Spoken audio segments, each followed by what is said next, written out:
Bruce Willis, ikona akčných filmov, ktorý sa nám vzaril do pamäte ako John McClane z filmovej série Smrtonosná pasca. Bruce sa poznáme ako akčného hrdinu, ktorý má, dá sa povedať, nad všetkým pokojný nadhľad.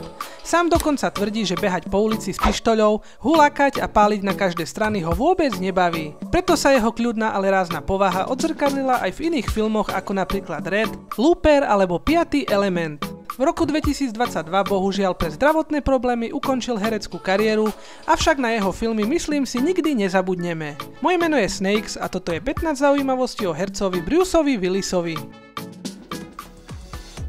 Bruce, tak ako ho aj poznáme z filmov, je vysokej postavy, meria 183 cm. Narodil sa 19. marca 1955 v vtedajšom západnom Nemecku v meste Idar Oberstein. Jeho matka bola Nemka a otec americký vojak. 2 roky po jeho narodení sa presťahovali do USA, presnejšie štátu New Jersey. Bruce je veľkým fanúšikom amerického futbalu. Fandí týmu New York Jets. Rodina a kamaráti ho prezývajú Bruno. Predtým ako sa stal hercom, pracoval v jednom bare v New Yorku ako barman. Niektorí o ňom hovorili ako o najlepšom barmanovi v celom meste. Od mladá vie hrať na ústnu harmoniku. Na škole sa mu údajne smiali, pretože koktal. Pomohol mu až dramatický krúžok, ktorý navštevoval. Je vášnivým zberateľom veteránov. Presnejšie zbiera auta z 50. rokov. Medzi jeho herecké idoly patrí Robert De Niro či Steve McQueen. V roku 1990 dostal ponuku hrať vo filme Duch, avšak ponuku odmietol.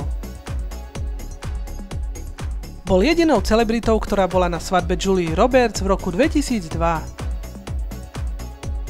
Je spolumajiteľ siete reštaurácií Planet Hollywood spolu s hercom Arnoldom Schwarzeneggerom a Sylvesterom Stallonem. V roku 2003 po udalostiach z 11. septembra 2001 chcel narukovať do armády a skončiť s herectvom. Žiaľ ho nevzali, pretože bol už starý. V tom čase mal 48 rokov.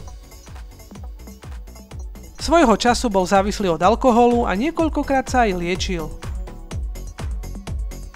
Ktorý film s Bruceom Willisom je váš najobľúbenejší? Odpoveď napíšte ako vždy dole do komentára pod video. A samozrejme, ak sa vám dnešné video páčilo, nezabudnite stlačiť tlačidlo palec hore a taktiež aj červené tlačidlo odoberať, ktoré sa nachádza dole pod týmto videom, aby ste nikdy nepremeškali žiadne nové video.